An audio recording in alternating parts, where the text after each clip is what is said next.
I got this Sand Viper.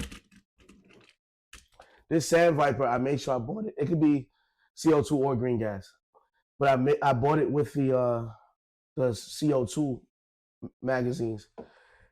That shit sound like it. It's different. Huh. Yeah.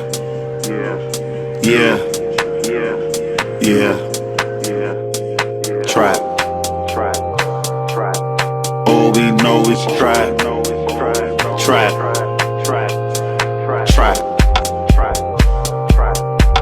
we know is trap. Get that money. Welcome to the second season and the second episode of Drinking Airsoft. I got the host of the second season, King Kuka. What up? Also known as Sancho the Goat. Follow me on Instagram and TikTok. Yes. Follow him on TikTok and hopefully maybe YouTube one day. Yeah, we'll see. Oh man, I think I know what we're missing. I was supposed to bring that rap bastard thing that I had. I'm supposed to put it somewhere over here, but we'll do it later. So the first episode of the second season, we was talking about airsoft weapons and which ones we started with. He favors pistols. We had a little pistol battle, Combat Master versus SSP1, which I'm still not giving up on. So you can see we have a little bit more organized today. We are recording as well, so that's going to be our new gimmick. We're going to record live and record as well, so the people live will also get some behind the scenes, and then people that are recording will get some special features in case we're doing clips or whatever. So we're going to start this off with beginner gear. So we already talked about the weapons. When you first get into airsoft, everybody tells you should buy all this stuff, go all this crazy for beginning gear. So from our experience, from paintball to airsoft, what you got to say about a beginner when they try to get gear? So something. I'm sorry, my voice is a little chopped, but hopefully y'all can hear me. It depends on what type of airsoft you're doing.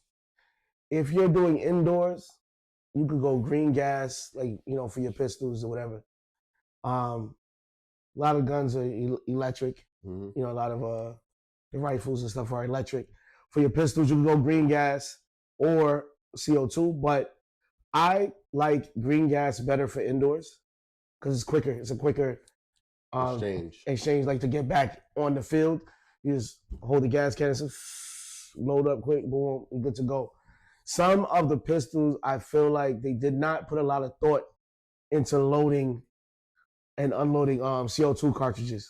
Exactly. I feel like with some of the 1911s, it's kind of a hassle where you got to actually unscrew it, put it in. It can be a little difficult. Even with the SSP1, it's a little difficult. You got to have tools and stuff like that, which I feel like could be a little annoying. And I do like green gas indoors. I would rather hopefully do outdoors. The problem is, depending on the temperature, if you're playing in the winter or the fall, you're going to get inconsistent FPS because of that. Which is why I said, if you're going to go indoors, green gas, CO2, it don't matter. But CO2, like he said, sometimes it's difficult to put those cartridges back into a pistol magazine or whatever. So like my first airsoft pistol was a HK USP 40, was it USP 45? Yeah. And I loved the pistol, but I hated trying to put the CO2 in it. So I immediately went out and bought a HK VP9 and used that as like my regular pistol because that was green gas. Hey, what's up, man? How you doing? But then we went on a few outdoor games when it was a little bit cold. And I quickly realized that green gas was not a good option because it starts to sputter like. Yeah. So that's why I said it depends on what type of airsoft you're starting off with. If you're going to start off with indoor, then you can go green gas or CO2. But green gas is a quicker way to get back into the game. There's no sure equipment for you to start with. Exactly. Don't let anybody tell you, oh, you have to have this, you have to have that, you have to have an M4, don't let nobody tell you that. start with what you're comfortable with. Exactly. So pretty much what he said about green gas, right? This is a mag for green gas sake. And you can see the port for the green gas is in the back, which is so easy. You can put it in here and you don't have to do anything. I don't have my SSP mag, but do you have a mag for one of your CO2s? It's actually a process. So if you are good, if you want to start, I'll tell everybody, if you want to start airsoft, I recommend starting it indoors because, excuse me, the gear you can use is a little bit more. You don't have to really go crazy, worry about FPS. You can just get like beginner stuff real cheap. And green gas is usually easy stuff. It's usually easy to find. So yeah, always recommend. Hold on one second. Yeah. So yeah, you always recommend growing with green gas. So just to speak on the green gas, he said his was in the back for that pistol. For this one, it's at the bottom. This one is for, I believe this is for my CZ. The for your CZ? Yeah. I have a CZ Shadow. It's one of my favorites. If you saw the other video, I showed it. And then my favorite outdoor pistol. Well, I can show you both. So this is my indoor pistol, and this is my outdoor pistol. This is the Novich SSP1 that I use for outdoor because of CO2. You get more consistent shots, and you don't have to worry about the temperature. Where this is my indoor, this is a SIG, which is green gas. You just got to be a little bit more okay with it.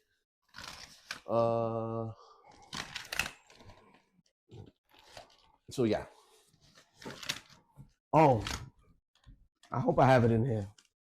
But that also will bring up another topic while he's looking for his equipment is holsters. So you also want to make sure I think a standard that you have to do is get a good holster.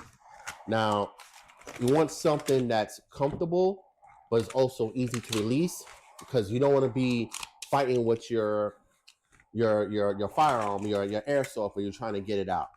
So there's plenty of them. They also sell the cloth ones. I don't really recommend the cloth ones so much, only because yes, it's universal, but you also got to keep adjusting the fit, and it can get unadjusted because it's this Velcro pretty much holding it in. This is a SciTech holster, mostly for like a 1911, and I use it for pretty much for my SS31. Holds it. It also contours to your body. I put this on my battle belt, which I will talk about in a little bit. And there's a button right here to release it, so you don't have to worry about it falling out. With those cloth holsters, you can run around and stuff. And if you hit something, that's how you can lose your marker, because you're running around and you're in the action, you're in the game, and then all of a sudden you drop it and you won't realize it. I think I dropped a couple firearms like that, where this has that safety, and then after a while it becomes second nature. You just hit the button and it slides right out with no issues. And then you can go, have fun or whatever. So that is I would highly recommend. Definitely a good holster. Now this goes for pretty much any type of airsoft device that you use. Whether you use a rifle, get a good sling, because you want to, like I said, later, these things do get heavy after a while, and you want to be able to move around and stuff. So definitely get a good sling and a holster. Definitely don't. If you want to pay the money for the actual sidearm, definitely invest in a good holster. Universals are good, but just try to get one that's actually meant for it, so you won't have no issues. I'm so mad I don't have it. Yeah. All right, sorry. I wanted to show you guys something specific, but so this is another green gas magazine. I wanted to show you guys how when I got this Sand Viper, I made sure I bought it. It could be CO2 or green gas, but I bought it with the CO2 magazines. And I looked at him like, what? How would I load it, right? Because let's imagine this. I'm showing both cameras. Mhm. Imagine this flat plate, but there's nothing there but a little hole for a little tool on the bottom of it. So I'm like, how do I even put the CO2 in here? You really have to take off. And the plate for this was the same color as the pistol, right? So it looks nice. It's a nice, like the little base plate was the same color as the pistol. It blended in with it, whatever. It looked good. So you want to have it on there. But in order to load the CO2, you have to take off that plate. Which becomes a hassle. So that you're not, so after a while, you're like, yo, I'm not going to keep loosening that pin to put the CO2 in there just to put the pin back in. Like, once that CO2 is dead, you got to change it out. What am I supposed to do with that? So I ended up, I wanted to show you guys it, whatever, but you also need a tool, an Allen key, to tighten the CO2. So when I suggest, if you go look for a pistol and you're looking for CO2 and you go to a store, look to see how you load the CO2. Yes. Some pistols I've seen has a cutout in the back of the magazine. Most notably, the 1911s all have like the cutout. And you can just push the CO2 in there and tighten down here. That, I feel like, is the easiest way. I don't know why more people don't do it.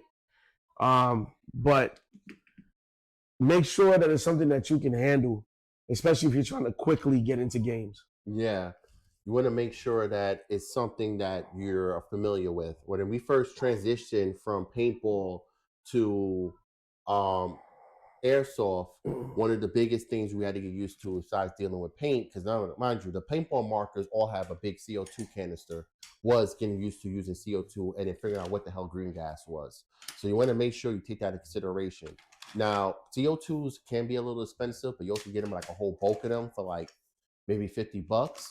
And one thing about CO2, as long as you don't puncture the actual CO2, you can use it indefinitely for, it stores good. Same thing with green gas, unlike, other stuff. So that's one thing good about it. As well, now we're talking about, okay, now you got your markers and you got your holsters taken care of.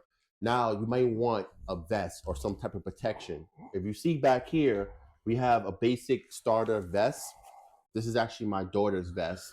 Now, they come in all sizes, depending on your body type. Somebody like me, I would not use this because it's too small, but you want something that is going to protect your chest area. Now, don't get me wrong, you're going to get hit on the areas not covered. But one thing I like about this particular vest is it blocks your side right here, noticeably around your waist. Because this right here is the most sensitive part of your chest area. And I got lit up a couple of times in that area. That's the reason why any vest I get, I make sure I have good protection on that side. Funny story. If he would have wore that when we went to this place upstate, he would have been super upset because that would have fit him like a crop top or something. So we were at a airsoft place upstate, indoor. What's it called? HVA. And they put us on separate teams. So I'm trying to be strategic, like, oh, where are they? I try to go through this hallway. I just seen BB start flying past me. I'm like, oh snap! So I ducked, came back, and then I looked through this hole that was in this metal, like zinc wall, whatever, and I see somebody walking by. So I said, okay, I just aimed into that and just started spraying with my pistol. I heard and I knew it was him because I knew his voice. Later on, he was like, yo, somebody shot me like right where the vest stopped, right on the bottom of my belly. And I had those marks for a while. Yeah. So that's why I use a full vest, like all the way down, and I decided to use a battle belt. Because me using this wasn't really working for me. Like I said, when it comes to vests, you have to, it's good if you go somewhere where you could try them out and see, because you never exactly know which one fits you good or not good. So, like, I know you use something completely different than what I use. So when I first started, I was using like a SWAT vest that I got from a place called like tacticalgear.com or something like that. And it was cool but it's very limited, right? You had the pouches here, but there was nothing up here. You couldn't do anything here. You really didn't have a lot of space to work with. The only thing I did like is it had a on the back of the tactical vest, it had a compartment, like a zipper compartment. And when we played outdoors, I would freeze a bladder like halfway, and then put water in it on the day that we go in, and then put it on my back. So when we're out there in the heat, I'm not feeling it as much as everybody else. Plus, I got cold water to drink as we play. You got that from I remember with Wolf paintball. Remember he said that when we went to did that paintball game. Yeah. Only problem is, as you're running around, the water in the hose gets hot. So that first sip is death. I don't use a water bladder. I just use a regular canteen. It's just, I don't know, something with I think just the extra weight just kind of wasn't something I was really happy with. So I use a regular canteen. Well, I stopped using that jacket, that tactical vest, and now I just use this chest rig. Well, that's the 6-pouch chest rig. I use this chest rig right here. Got good pouches. These pouches can actually hold 2 AR magazines. So you got 2, 4, 6. You got a utility. And usually I have like a pistol magazine holster or something.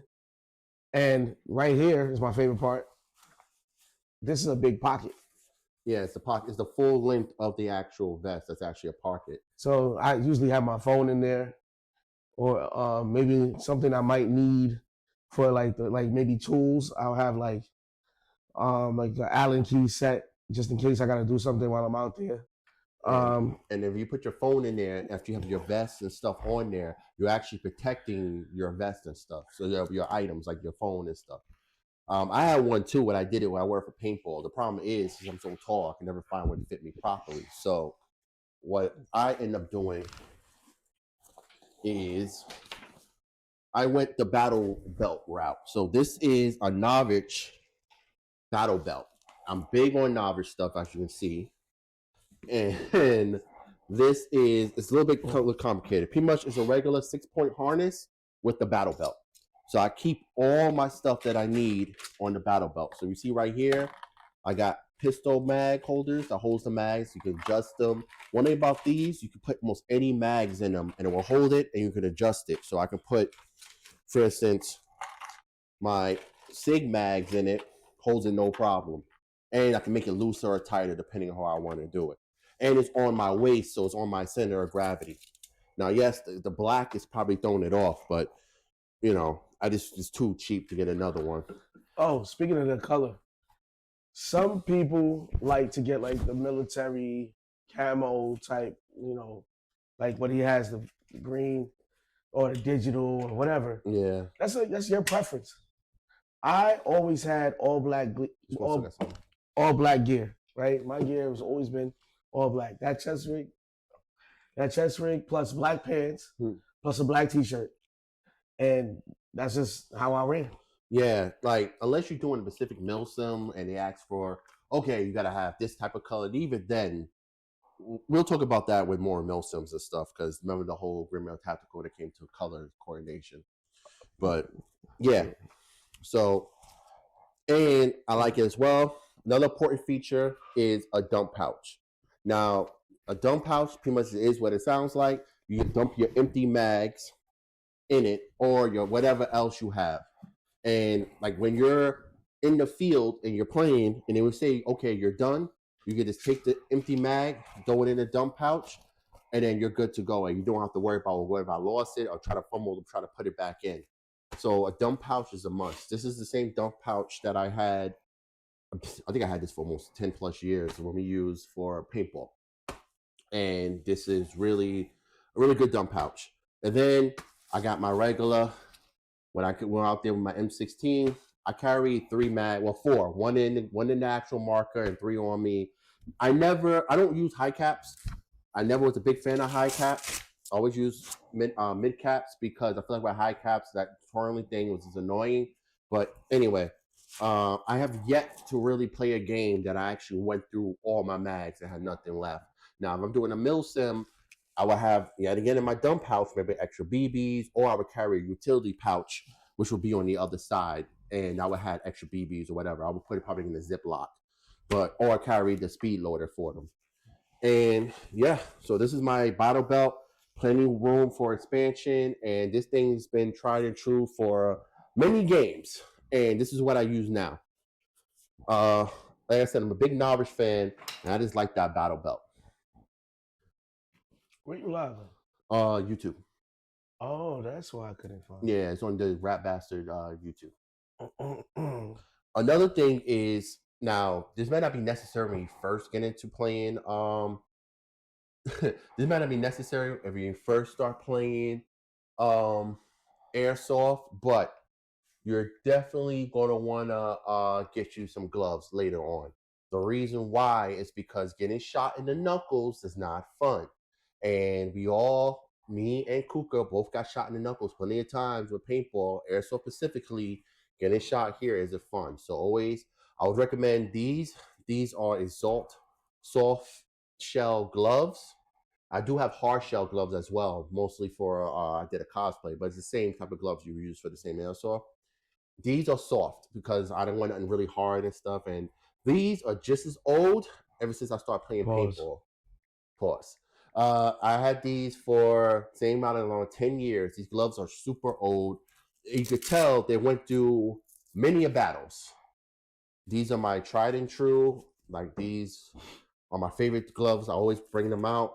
I probably have to retire these soon because these are getting kind of warped and, messed up from the cleaning over the years.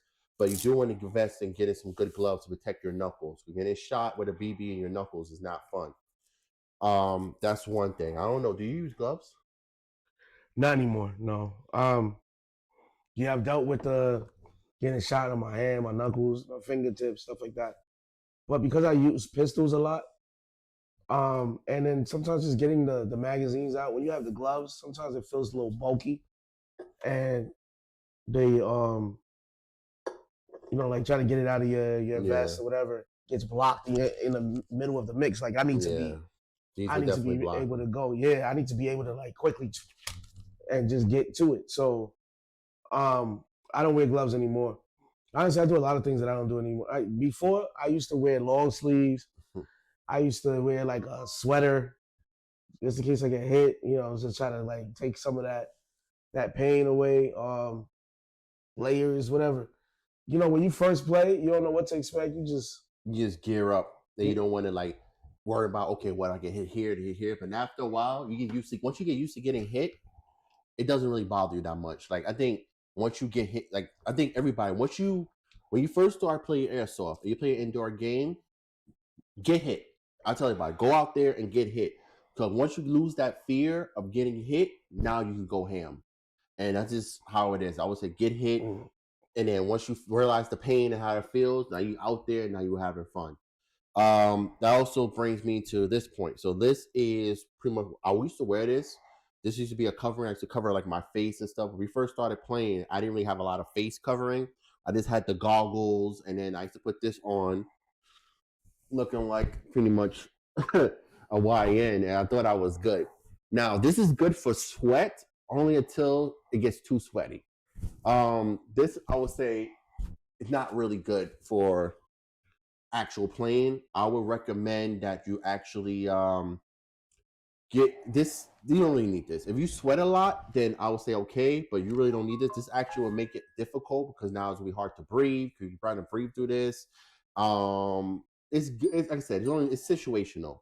You never use this. It's something I did. I have this bad habit when I get into something, I overbuy shit, and this is something that I paid way too much money for that I don't use anymore. Yeah, I mean, we both take something seriously. Like as soon as we started, we just go all in. But he gets like all the extra detail, this, that. I'm like a minimalist. Yeah. It's like, what do I need? All right, let me get this pistol. Let me get this. Let me get that little vest. Something I can run in. Oh, that's another thing. Footwear. Yes. Some people like boots. Boots are cool, but for me, unless I'm like in like a real outdoor terrain, like when we went to, what was it, Cousins? Liberty. No. Liberty is outdoor terrain too, Yeah. but they're shorter fields. Yeah. So like Cousins there was the big Cousins open, wide yeah. open, Wide open, yeah. battle, whatever. For that, I wore boots. And the reason why is because, one, you want the support. Mm-hmm. Two, you want well, good ankle support, because you can, while you're running and coming downhill, you can twist your ankle. Yeah, you want good ankle support. You want something that you're not going to feel everything that you step on, right? Something with like a good sturdy sole, because you're stepping on rocks, twigs, all kinds of stuff. Yes. You want something that's waterproof, right? Because you don't want to, you step in a puddle by accident, now your feet are freezing and you're out there for the rest of the day with cold feet, right? Cold, wet feet. Especially if you're doing milsims, you're out there on the field for hours, days. Days. And like, your little break is not enough for your stuff to dry off. Like we was out there in the cold at night, it was freezing. Yep. And we kind of prepared for that, and we had the warmest spot. But you don't want to be out there and your feet freezes or your sock freezes, because it's not going to really dry, unless you do a fire, which a lot of places don't want that anymore. Exactly. Yeah. And then for me, indoors or shorter outdoor fields, I rather sneakers. Like something with like a good sole on it too, because you're gonna be running on BBs. But I like to move. Like game start, I gotta be up on you already. Like I gotta be there, ready to shoot, because we learned the hard way, falling back in paintball and airsoft and waiting for the enemy is not the best idea. We got stormed, we got destroyed one time. So yeah, and that's another thing. What I always say, that's why I say, get shot, get used to the pain. Once you acknowledge it, then move on. Don't just you don't worry about. Don't get, especially if you're playing paintball. Paintball. So there's a different pain level between paintball and airsoft. I gotta say, paintball is like more of a bruise, it's an impact. Yes, it hurts, but it's not like once you get used to it, you're in the game. It's like a pop. It's like a bang. And to me, airsoft is more like a sting, like a pinch. Like a quick ping. Like it hurts. But you have to be careful too, because the paintballs won't penetrate skin, but BBs will. But people used to cheat and do some foul stuff in paintball. They used to freeze. They used to freeze paintballs and stuff like that. Use marbles. So there's it's pros or cons. And this is something else that I use. Kuka don't really use. This is called a shamal. Now you probably see this in like Call of Duty and stuff like that. I have a black and white one. Yeah. I got this because getting shot in the neck sucks. I got shot in the neck multiple times, regardless of paintball and airsoft, and this is actually good protection. Also, it keeps you warm as well. You're doing outdoor games. It's thick enough, to keep you warm, but it's light enough so you can breathe, and it's multifunctional. You can have it around your neck, you can wear it on your head. If you want like the bandana, you can do so much with this. This was definitely worth the money. I think I paid maybe $20 to $15 for this, and it's been in my freaking gear for years. And you take care of it, it take care of you. This is something that I highly recommend you do. Only if you really want to get serious into the sport and you want to try different items. If you just want to try it, this is not necessary. Just wear a high collared hoodie or something, and you're good to go. Yeah, I wear t-shirts. I don't wear high collared nothing. I just whatever. Just not this is, but just black. So, I just recommend when it comes to your gear, right? I recommend thinking about a look you want to go for. Yeah, because at the end of the day, you want to look good doing what you're doing, and you want to look cool while you're doing it. I mean, we're playing war. You don't want to look too serious. Yeah, like I've seen some people, their gear look fire. I'm like, oh snap! Like I didn't even think to do that. I didn't think this. Like there's people that go and play paintball and like looking like some kind of Grim Reaper. Yeah, or like some dude that'll chase you through a cornfield with a big hat and a long black coat.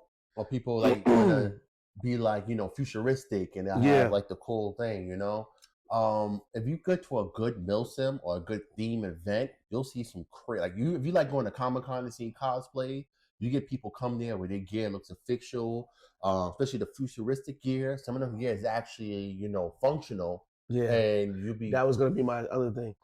Figure out what you want to look like, right? If you have this cool idea of how you want to look, work on that, but make sure it's functional. Yeah. You don't want the look to be like, oh snap, it's cool, but you can't get to your magazines. So you can't see. Yeah, or it's too hot and your lens fogs up. Or it's just whatever thing you have is too tight to get the magazines out the pouch. Or where they place it is just wrong. You know what I'm saying? So you don't want to be in a situation where you look great and you look stupid at the same time. Exactly. And this brings me to this. So this is an SRU pretty much futuristic face helmet. Now it looks cool. I went for the whole like futuristic kind of mercenary look. A lot of people said, "Oh, every time I wear this, everybody said, oh, it looks cool." But besides it looking cool, it's actually really functional. So when I'm not in the game, this flips open and then I can talk. I don't have to take it off. Some stuff you have to take off because it's so hot. This, you flip it open, you get a cool breeze from the front. And on the side, there's 2 turbo fans for when the mask is closed, it blows cool air across the visor so you don't get fog. Not gonna lie, I kind of want one. This was a purchase that I did. I decided to spoil myself one day. And this thing had not yet to let me down. Like I said, I could play for hours. This thing never fogged on me once. The Blue's low power fan, so you can put a battery pack on it. I had a solar battery pack, and I used to play for days. And then when I'm not in the game, I flip up and I just talk regular. Everybody can hear me. There was time to go to work. Visor comes down, and I'm ready to play. And this is something like Kuka said that is cool but functional. Not only does it look cool, but it actually works, and it's not something I can see my mags. I can talk, and people can hear me. I could do also some add-ons. I was going to add on stuff for the mic and stuff like that. But yeah, yeah. Thank you, SRU. I tell you, they still make these. They got 2 versions. They got 3 versions now, actually. Wow. So this is version 2. Version 1 is actually a full encased helmet, so everything looks the same. And then version 3 is the fast helmet, but it's like a clear visor, so the whole thing is clear. And these things are heavily impact rated. You can hit this with a paintball and it won't break. And they also sell different color lenses as well. That's one thing I like about this. So I wanted to, every time I'm about to say something, he got the perfect segue for it. So this mask has been in my set since paintball. It was actually a gift. Shout out to Crystal for my birthday. And I've been using it ever since. First was paintball, and now it's airsoft. So the reason why I said what he said about the lens color, that's very important too. When you get a mask, you want to make sure that the lens color is good for what you're using it for. So we were playing a lot of outdoors before because we was doing paintball. When we switched to airsoft, I had to buy another mask. I bought like a cheap, what they call J5 mask. Yeah, I remember that. Because the skeleton one? No, the regular J5 mask. Oh. The skeleton one was for that event. Okay. This right here is a tinted visor. So when you go into an indoor place and they have a dark setup, it's hard for you to see sometimes. 100%. Right? So like I was going in there killing my eyes trying to find people. So I had to end up getting another mask that had a clear visor. I could have bought the clear visor for this, but I said, no, let me just get another mask. And when you're playing outdoors, having a tinted mask helps out so much. It's beautiful. Like you're not killing your eyes. Like I said, the way this is, it's kind of for both. So it kind of shades. It's not gonna be as perfect as his, but it gets enough lens protection. So I'm not killing my eyes, but I also can see if I'm playing indoor as well. And you want to get something. Mask is very important. Now in airsoft, people say, "Oh, you just got to wear those little impact frames, like those safety glasses." I always tell people if they're going to start, stay away from those. if you're ugly, do whatever you want. If you don't care about your looks, or you just like, you're like, I want to be ugly. I want to lose teeth. I want to whatever. Mm-hmm. You want to, are you ever worried about the glare outdoors? Yeah. Yeah, that's another reason why we use the tinted lenses. Yeah, that's why I keep this one. Even though we play outdoors indoors more often. Yeah. I keep this because it's good with glare. It's hard to see it from here, but it's like it's a dark tint. Yeah, and mine's is like a light tint, but it's like a bright light tint, so it does block it, and then as well, it also helps me. When I play indoors as well. So it's definitely something that you want to take into consideration when you're playing. So wait, hold on. So yeah, if you want to maximize your ugly, then wear like just the goggles because you're gonna get hit in your face sometimes. Like, oh yeah, you're not like I don't. It doesn't happen often. It happens more often when you play indoors. I feel like because the space is a little more close. Yeah, it's close. It's more cramped, and some people deliberately aim for where they know you're gonna feel it. They feel like it's a trophy to hit somebody. And those will always be the people that are bundled up like crazy. Remember the dude that was wearing the stuff for like if you got like a bird or a hawk? That's what I said. You look like somebody that would chase you through a cornfield. Yeah. And then they wear so much that they can't even feel when they get hit.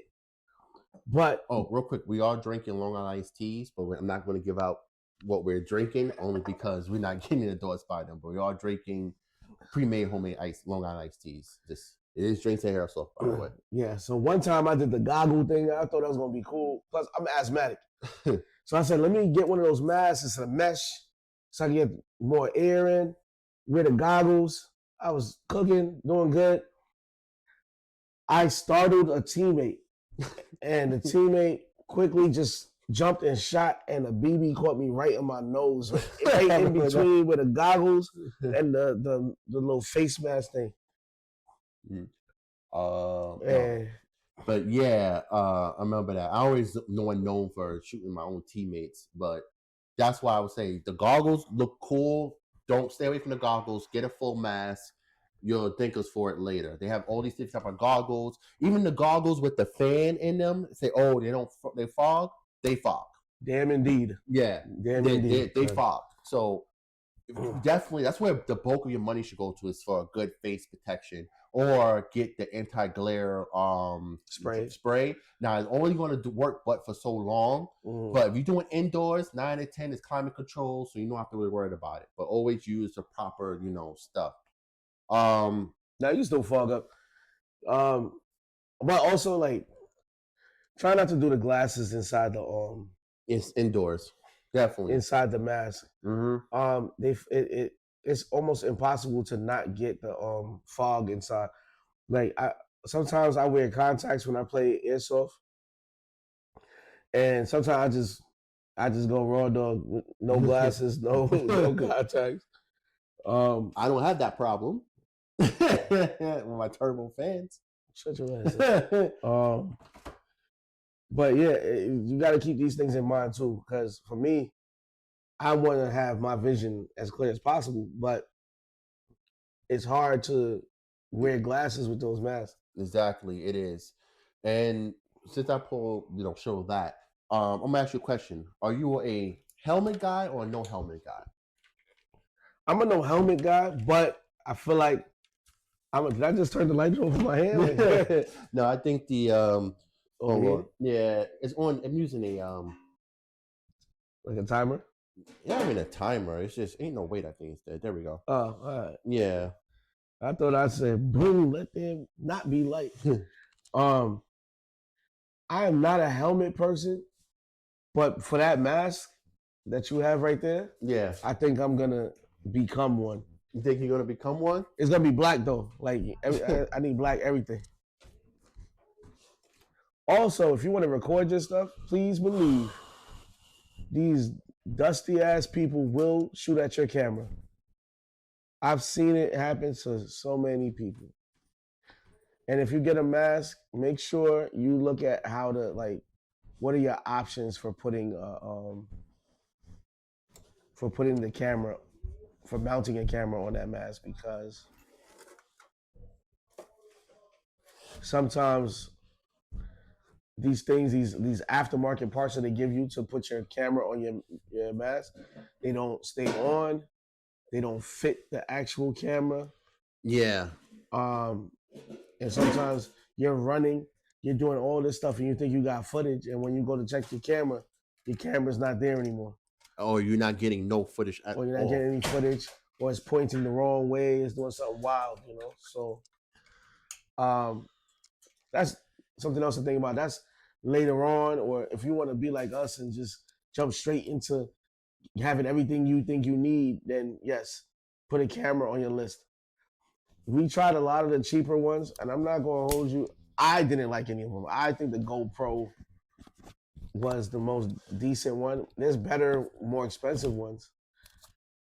Yeah, GoPro to me was the best one. We tried the Ghost. The Ghost is okay. The action cam was cool. The Amazon special ones. Yeah. I mean, they did his job. Because when the first game we played, we was using them. Yeah, we were. But when you saw the quality on a better camera, you're like, oh, okay. So we're shooting on a GoPro, and this is my old GoPro that I use. This is a GoPro Hero 8. Great footage, especially if you're doing outdoor. These are good. Now, if you do indoor, you got to be a little more selective because these are not good with low light situations. One thing I got to say, remember we was playing at Ricochet, their field is dark, so it was like hard to kind of see. And then a red light. Yeah. So with editing, you can make it a little bit brighter. One thing about GoPros, they're meant for outdoors. So if you're outdoors, GoPro all day. When you're indoors, you might want to be a little selective, especially if it's really of the dark. Also, what you said about that, also you got to worry about mounts to use. And at this, yes, I did, because my big ass feet. I don't know why every time we do one of these, I always have freaking technical difficulties. All right. This is a mount for a GoPro for the fast helmet. It slips on here, locks in, no issues. It's been a while since I used it.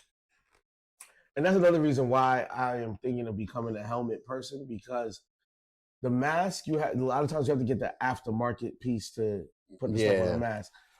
On these helmets, they have a slot specifically for mounting the cameras. Actually, this mask, it came with you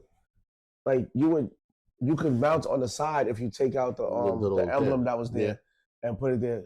But the issue was, at first I was using this Ghost camera and it mounted here. If I would have mounted like the GoPro back then I could have put it here. But honestly, like I was telling him, when you have the camera on the side, people aim for it. Yeah, there are some people that are dicks that purposely aim for your cameras just to be assholes. There's assholes everywhere. So if you do get a GoPro, when you have a GoPro, don't worry about them. You can't worry about your things being destroyed. That's why you want to use action cam because of that.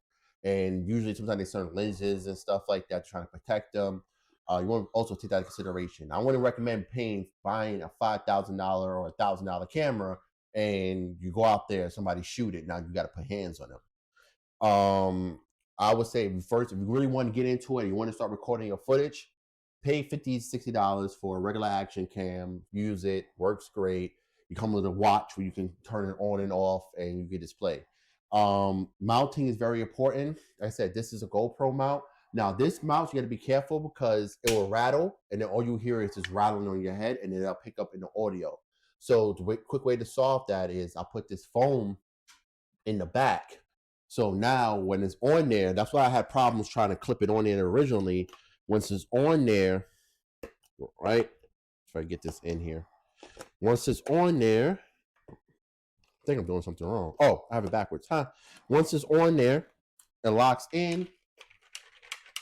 It doesn't rattle. I learned that actually the hard way. We did a game of Ricochet and it was just rattling like crazy, and all it did was pick up no audio. So you do want to. All of it is like trial and error, pretty much. Yeah. But that's later on if you want to get into it. Like you see, this helmet also has the extra mount as well. When I did have an action camera, I had to go with the Ghost as well. I was like a cameraman. Like I said, I always do it. I was like a cameraman, and I was rocking freaking cameras galore. And as well, this is my original helmet. See, I'm rocking Norwich. I'm still repping Norwich. And remember that MagFed Society we went to years ago? I still got their patch. That's actually pretty cool. I forgot about that. Patches are important. I don't have any patches. The only patch I have is a patch that says Kuka. The final medals one we had. In the final measures, I don't really wear patches. I don't really talk to people to get patches too. You know, some people just like give you a patch or a store. They just throw patches at you. Like when we did I got a wall of foam patches. Most people just do at me. You know, it wasn't like something crazy, but I did get some fire patches. I got like a Rick and Morty patch. Yeah, the Rick and Morty, the rare, the limited edition one. Yeah, the Combat Morty patch. But yeah, it's a cool sport. It's very fun to get into. It does have its up and down, but it is a paywall. It's cheaper than air paintball. I'm telling you that right now. It's way cheaper than paintball. Oh, tracer units. So I have one on here on a pistol. This is another one. I didn't bring my I didn't bring any of my rifles. I have my ARP9 here too. But tracer units are very important, especially when you're playing indoors. Yes, it feels like it gives away your position when you're shooting because people can see the green coming from somewhere or red. Like this red. There's red. There are different colors. Yeah. But people can't lie. They can try to. But now you see this BB fly from your gun to this person and bounce off of them. If you have a camera, you see it the whole time. Some people, it could ping off of their mask and they will still lie and say that you didn't hit them. Exactly. This is something, if you really want to get into it, definitely work. Especially if you're going to get a camera, get a tracer unit. Because now, if they ever comes to the point where like, oh, you didn't hit me, not only do you have the camera, now they can see the actual BB clearly hitting them. You don't know how many times this actually prevented us from freaking having a fit.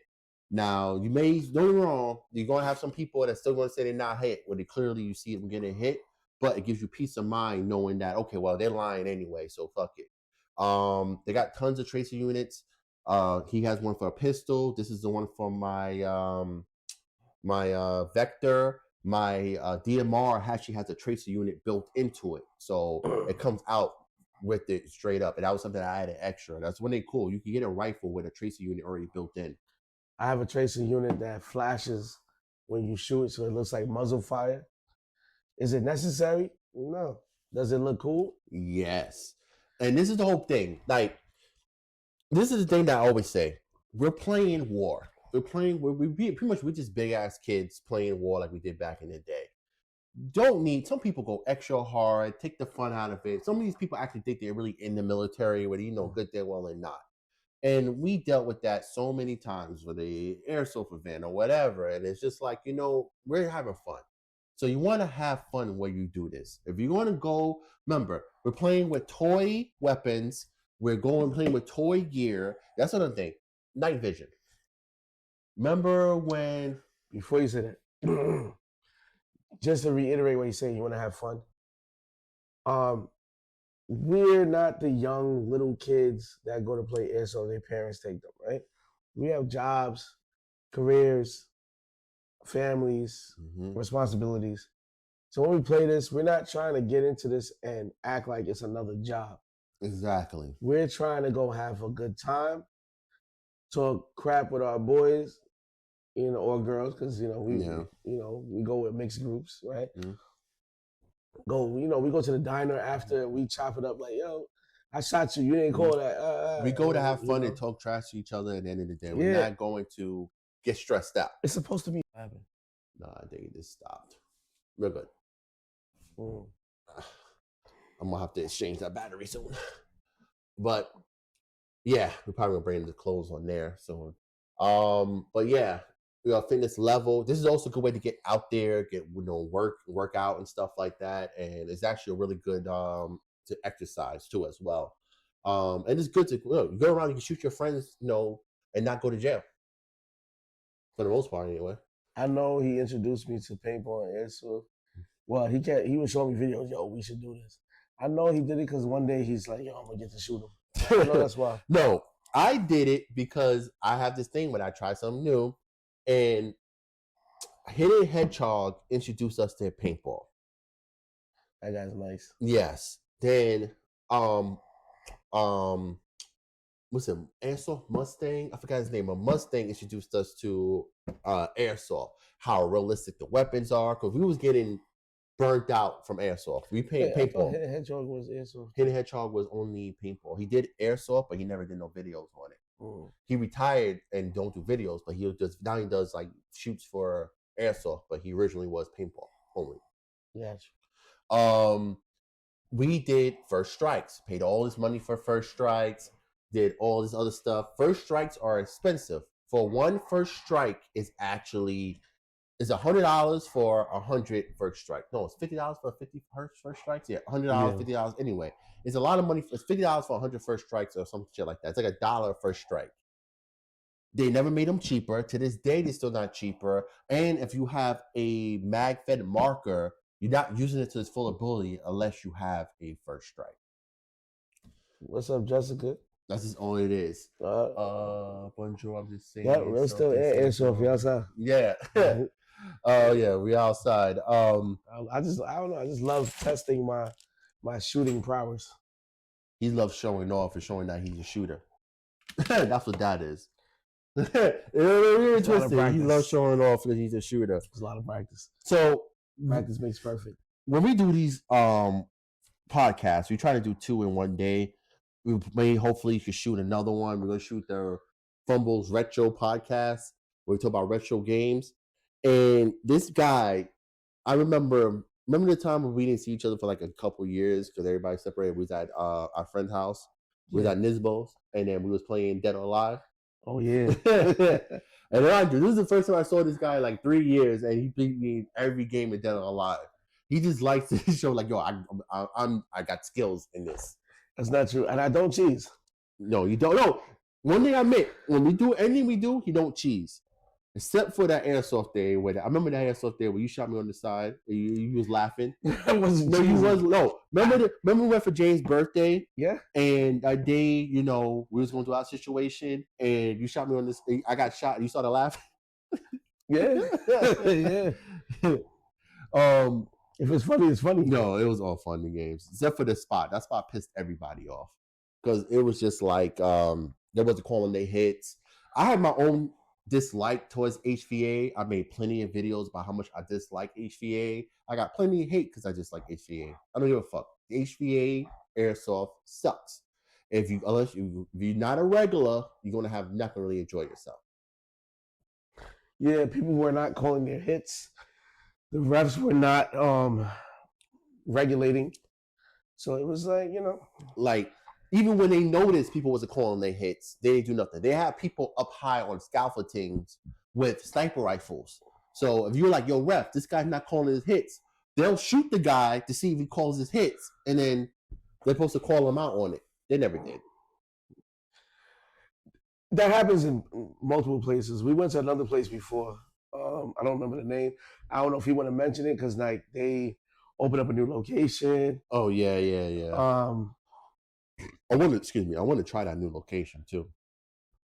So I don't want to badmouth them because maybe they changed it up. But we went there a few times before and people were not calling it and the rest were cool with people. So one thing I gotta admit though, ever since they opened a new location, that's like the new it spot. Before it was like the spot we normally went to. Yeah. I'm not going to say their name because they always looked out for us. They always was like, they looked out for us. So they're always going to have our respect. So I'm never going to, badmouth them. But this new spot, it seems to be them. And I do want to go there and check it out. That's actually, the spot he's talking about is actually the first spot. The first airsoft video on this channel was with me and him at that spot. And that's the first time. And guess what? He's using pistols. What's up, Crystal? Shouted you out earlier, but you wasn't here. Oh yeah, what's up? He did. He shouted you out with the. He still got that mask you brought many years ago. You see, he still got it. So yeah. The first video was, I remember we was on at that spot, and that's when we were using pistols. I was using the P90. I was wearing that stupid crop top freaking vest. I'm good. He alright, I guess. I'm decent. I'm decent. But yeah. Guys, whoever's watching, I'll tell everybody, please follow us on our other social media. Sancho the GOAT on TikTok. Hopefully he'll be on YouTube soon. I'm making YouTube today. I'm making YouTube today for Sancho the GOAT, so look out for that. You already know me. Yeah. My socials, Fumbles Retro Hunter. A lot of people knows me as Fumbles. I'm real big in the retro scene. That's what I do. You can follow me on TikTok. Actually, I think after this, you want to do the retro podcast for TikTok? Sure, whatever you need while I'm here. Cause yeah. So where our lives are shut up, we're so busy with our day-to-day lives. When we finally link up to do a podcast, we try to do as much podcast as possible. So to get all of that out the way. And we do a live and we record at the same time. That is the best way. Everybody gets involved. Everybody can be a part of it. So Crystal, you off? No work today, or you already went? I hope you're doing well, Crystal. It's been a while.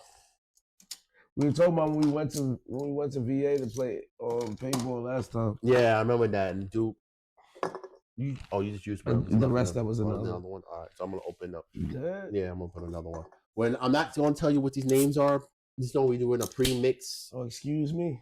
Yeah. It's called Drinks and Airsoft for a reason, because we drink and we talk about airsoft. No, Miles, we talking the name of this.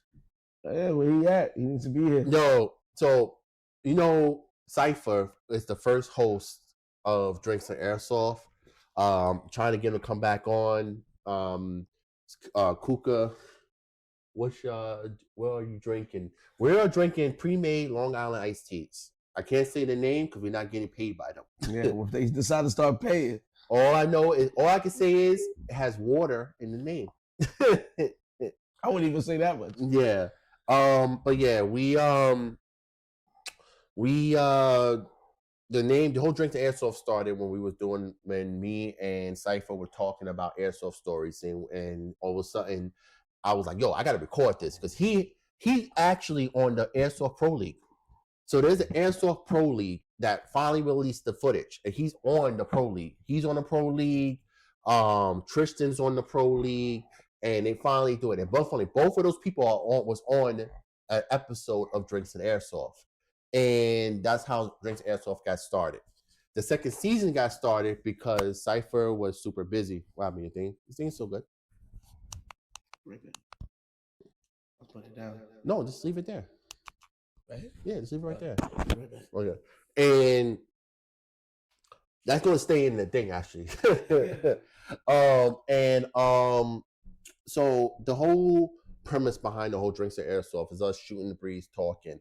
The first season, like I said, was me and Cypher, then me and us, Cypher, and Airsoft Spartacus, then me, Cypher, and Tristan. Then I took a long hiatus from this channel and a long hiatus from Airsoft. Now the second season is me and Sancho, and I'm trying to get other people involved as well. It's just, timing and stuff like that. But mark my words, before the second season of Drinkers Airsoft is over, there will be Airsoft Spartacus on this channel. I will have the first host, Cypher, back on this channel, back from his long hiatus of Airsoft. And I'm going to see if I can get another guest. I don't know. Maybe I can get Tristan to come back once a guest. Who knows? But yeah, it's just really nice to finally be back on this channel. And people know this is my first YouTube channel. I put so much work into this YouTube channel and, and Airsoft as a whole. So it's really nice to be back and actively doing Airsoft. I'm actively involved in my other channel, Fumbles Retro Hunter. You can follow me on there. About to close this out. So, Sancho, you want to do your plugs? This is Bazak. My bad. I'm only human. Had to. Yeah. Sancho the Goat on Instagram. Trust me, I'm gonna be adding more stuff. I'm into poetry, music. I'm trying to do a traveling thing because I've never really traveled as much as I wanted to. So now I'm going to document my traveling now that I've finally finished everything that I need to finish. I'm documenting that. I'm telling people about what I like, what I think is cool. Also, I want to start speaking about firearms and being a firearms owner in New York, stuff like that. So, holla at me. The Sancho the Goat YouTube, I'm gonna set it up today. So, trust and believe. I got some things in the works, and I will be promoting that also on my channels. Besides this channel, also my main channel, Fumbles Retro Hunter. One last thing I forgot. We got the most important gear that you must have at a Milsim or any gear in it. Oh yeah. If you're gonna be out there, if you have age, you're gonna be out there for a while. Get you a little flasky flask. So right?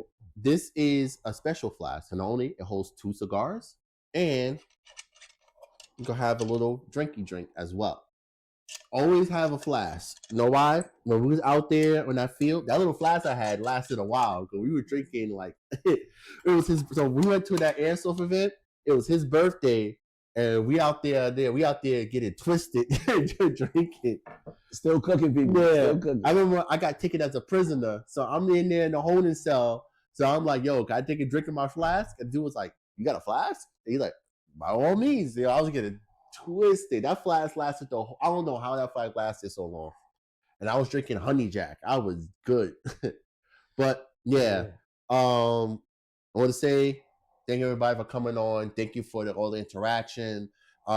Stay tuned for the more episodes of hopefully we can start doing these more often. It's just the weather and everything's been so busy, especially if you live in New York, you know how crazy it is. I usually end a lot of my videos and my lives with a prayer, and I would like to end especially this one with a prayer. So I'm gonna Sancho's holding up. I'm gonna say, in this one the prayer, if you don't mind, please bow your heads, people that are watching. Dear Heavenly Father, Lord, I want to say thank you, Lord, for everything you have given us. Thank you, Lord, for this day.